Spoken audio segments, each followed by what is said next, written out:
ukakamavu wenyu kwa wakati kama huu ambao ni wakati mnaona wa hujma mingi zaidi. Lakini kwa taarifa ambayo tulikuwa nayo, nitaisema kwa ufupi kwa wale ambao wanatangaza kwa lugha ya Kiswahili waweze kuelewa mada kuu katika taarifa yetu ni gani. Ya kwanza ni kusema kwamba wote kama wajumbe tunafahamu kwamba ni kiongozi mmoja peke yake ambaye aliweza kushika Biblia na akaapa kwamba ataweza kutunza maisha, uhai na mali ya Wakenya. Ndio kwa maana leo ikiwa kama tuna mtu tungependa kuongelesha ni yule ambaye aliapa kwamba ataweza kutunza maisha ya Wanakenya na mali yao. Sisi tunajielewa kama wabunge ni watu wadogo sana. Rais tayari ametuambia kwamba ako na mawaidha ambayo anapata kutoka wataalam na tunaheshimu mawaidha ya wataalam. Lakini sisi ndio tuko na wananchi hapa katika constituency zetu, hasa katika kaunti hizi 5 ambazo ziko chini ya lockdown. Nafahamu kwamba wakati tunaweka lockdown katika kaunti hizi 5, lockdown hii sionekane kuwa ni ya Nairobi, ni ya Kiambu, ni ya Machakos na ya Nakuru. Ukweli wa mambo ni kwamba unapofunga kaunti hizi 5, umefunga Kenya nzima. Kwa kuwa watu ambao wako upande wa kaskazini hawawezi wakafanya biashara ikiwa Nairobi na Kiambu imefungwa. Walio katika eneo za magharibi, ikiwa tumefunga Nakuru, tumefunga upande wa magharibi. Upande wa kusini na upande wa pwani umefungwa pindi tu tunapofunga Nairobi, Kajiado na Machakos. Kwa hivyo hii ni lockdown ya nchi nzima. Na kufuatia lockdown hii, tuna mambo kadhaa ambayo tungependa tusisitize. Na jambo la kwanza ni kwamba pindi tu rais alipofunga lockdown hii, kuna Wakenya mamilioni Wakenya ambao walipoteza kazi zao. Hasa wale wako katika industry ya hospitality, wale wako kwenye transport, wale wako kwenye entertainment na support services zote katika sekta hizi wakati huu hazifanyi kazi. Kumbuka hawa ambao wanafanya kazi hii ndio walipa kodi. Wanalipa kodi ambayo inalipa madeni ambayo tunayo, madeni ambayo yamezidi wakati huu. Lakini huyu ambaye analipa kodi sio mashini tu ya kulipa kodi kwa serikali, bali huyu pia ana watu ambao wanamtegemea. Hawa ni wazazi, hawa ni watu ambao wanalisha jamii zao ambao wamekosa kazi. Kwa hivyo kwa sababu sisi sio gumzo tu, tuna mambo kadhaa ambayo tungependa tuone serikali ikifanya, hasa upande wa treasury. Jambo la kwanza, tungependa kuomba kwamba mara moja tuwe na lifeline fund. Lifeline fund kazi yake itakuwa ni kuhakikisha kwamba hakuna Mkenya ambaye atalala njaa katika wakati huu. Jambo la pili ambalo tunaomba ni kwamba serikali iweze kuwasimamia wale ambao wanafanya kazi katika sekta husika, hasa wale ambao wako kwenye biashara. Na hawa ikiwa wako na madeni ama wako na loni ambazo wamechukua, tunaomba kwamba serikali iweke mpangilio wa kuondoa yale ambayo tunaita interest, wakuwe na interest waiver katika loni zao zote ambazo wako nazo. Ikiwa yeye ni mwenye gari katika transport, awe ni mtu mwenye biashara ya hoteli ambayo alichukua loan, awe ni mtu ambaye mtu yeyote ambaye anafanya kazi wakati huu na yuko kwenye lockdown, apate interest waiver katika loan ambayo yuko nayo. Lakini tukumbuke pia Kenya, nchi yetu, tunajua kwamba waziri wa fedha amekuwa katika mazungumzo na wale ambao wanamdai pesa, na yeye katika mazungumzo yake amekuwa akipata waiver, amekuwa akipata extension. Hivyo tu ndivyo tunaomba serikali inapopata waiver na inapopata extension, nayo serikali pia iwezeshe wananchi pia wapate waiver na wapate extension ya madeni yao. Kuhusu mambo ya afya, tunaomba wakati huu, hasa katika kaunti hizi 5, wakati huu wa lockdown, serikali ihakikishe kwamba tumepata herd immunity kwa wananchi wa kaunti hizi 5. Kwa sababu hatuwezi tukafunga tu bwerere. Ni tuchukue wakati huu tuhakikishe kwamba wananchi wa area hii ya kaunti hizi 5 wamepata chanjo, ili haraka iwezekanavyo waweze kurejelea shughuli zao za kujenga taifa. Sisi hatusemi tu, tunasema kwamba pia katika makataa haya ambayo tunatoa, tuko pia na suluhu. Na suluhu zile ambazo tunazitoa ni kwamba, kwanza, na hapa ni muhimu sana wanahabari, tunasema hivi kwamba shilingi takriban bilioni 14 ambazo zimetengwa kufanya kazi ya referendum, shilingi bilioni 14 hizi zichukuliwe ziweze kupewa jamii, karibu jamii milioni 4 ambazo zinaweza kuwa zikipata shilingi 3,500 kila mwezi, kuhakikisha kwamba wanadumisha hadhi yao na pia kwamba wanaweza kukaa hai bila kufa kutokana na janga hili la korona na mambo mengi ambayo yamewakumba. Ya pili, tunaomba kwamba shilingi bilioni 50 ziweze kutengwa kutoka kitengo cha usalama na kitengo cha ulinzi. Hizi shilingi 50 bilioni ziweze kutengwa ili ziweze kugharamia upigaji wa chanjo na hali ya afya katika kaunti hizi 5. Tunasema pesa hizi zitoke katika kitengo cha ulinzi ni kwa sababu wakati huu ukweli wa mambo ni kwamba tuko katika vita vikali sana. Mimi ningependa niseme hivi ni vita vya 3 vya dunia, na kwa kujikinga lazima tuyaangalie majeshi yetu na polisi yetu waweze kutukinga. Kwa safari hii na awamu hii hawatatukinga na bunduki ama risasi. Ni bajeti ambazo zimewekwa katika vitengo vya usalama viweze kutolewa shilingi bilioni 50 ili kwamba jamii milioni 4 ziwe zinapata shilingi 3,500 kila mwezi, waweze kujimudu kimaisha na waweze kuwa na hadhi.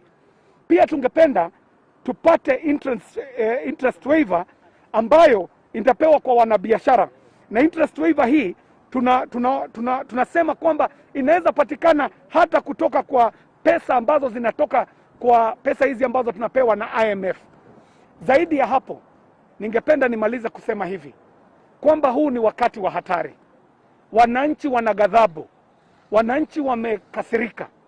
Huu sio wakati wa kuwachokoza wananchi, hasa vitengo vya usalama wawe na hisia za kibinadamu wanapohusiana na wananchi wetu.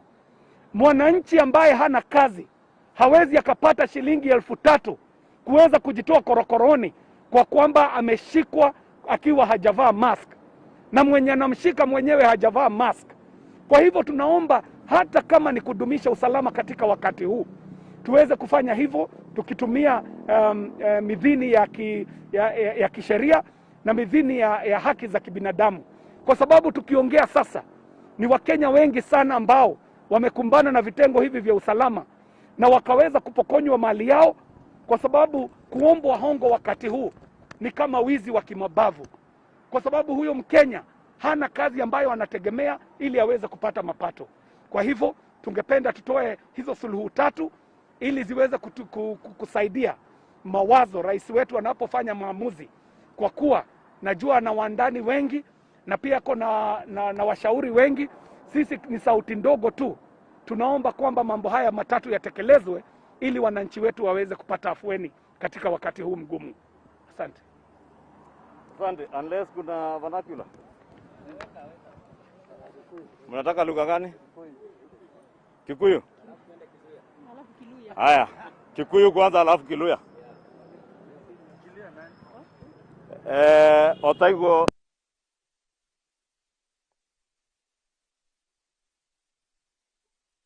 Maybe before KJ speaks in Swahili, let me also take this opportunity. As you have all witnessed, yourselves and ourselves have been kicked out from the hotel, and as you are aware, it was not the decision of the hotel management. The hotel management are in need of business at this time. But we were kicked out of that hotel apparently after a call from the Inspector General of Police and from the OCS Mudhangari. And we just want to tell the IG that nobody should take advantage of this pandemic to convert our democracy into a police state. And we must condemn, because we are representatives of the people.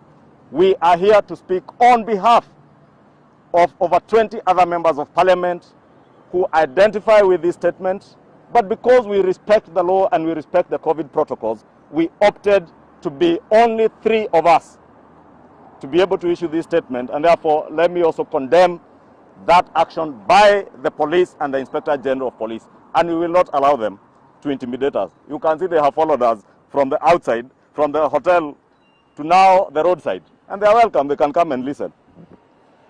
We are also speaking on their behalf and their families. Asanteni sana wanahabari, hasa kwa be now set aside to offer stipends of at least 3,500 per month per household to 4 million households in the 5 counties.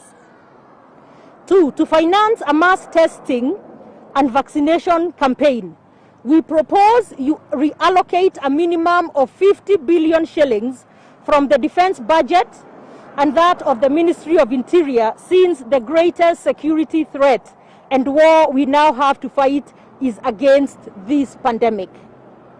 3, to finance the interest waiver and business loans support to affected businesses, we propose an incentive tax relief for banks and other financial institutions that will waive such interest to affected businesses in their 2020 and 2021 tax returns, coupled with business loans support from the recently procured concessionary IMF funding. On the IMF loans debt management, taking cognizant of the recent government borrowing from the IMF, despite our concerns and those of many Kenyans of the huge debt burden that Kenyans have to already bear, and in order to ensure the funds are utilized optimally to support the economy as intended, we propose that the first disbursements from the IMF be specifically appropriated towards the acquisition of vaccines in an open and cartel-free system. Further, in order to meet the stringent IMF conditions attached to these loan approvals, it is imperative that the country embarks on an aggressive program towards fiscal consolidation driven by growth in revenues in order to sustainably manage both the debt levels and debt serviceability. It is our strong belief that this will be achievable only through the expansion of our tax base and not by overtaxing the existing base of taxpayers. It is with this in mind that we propose a robust program to support the businesses affected by the pandemic and lockdowns. We therefore propose that the part of the IMF funds procured by GOK, Government of Kenya, on account of the pandemic be directed towards supporting businesses from the bottom of the pyramid in order to achieve the twin objective of growing the economy from the bottom up, by bringing more people into the tax-paying bracket while also supporting the most vulnerable of our people's businesses, putting money into the people's hands.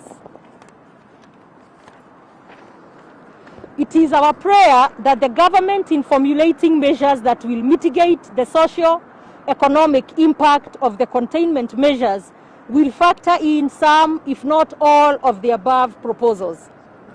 As we conclude, we wish to end by once again reminding the powers that be that the situation on the ground is different. Mambo kwa ground ni tofauti na ni mangumu na mazito zaidi. Immediate and urgent measures need to be instituted and all efforts and energy be redirected to this devastating situation facing our people. Failure to respond to the situation will be tantamount to fueling the brewing anger and desperation amongst the people, a situation that can only be catastrophic for our lovely nation. God bless Kenya and its great people. Happy Easter Monday. Thank you. Maybe before KJ speaks in Swahili, let me also take this opportunity. As you have all witnessed, yourselves and ourselves have been kicked out from the hotel, and as you are aware, It was not the decision of the hotel management. The hotel management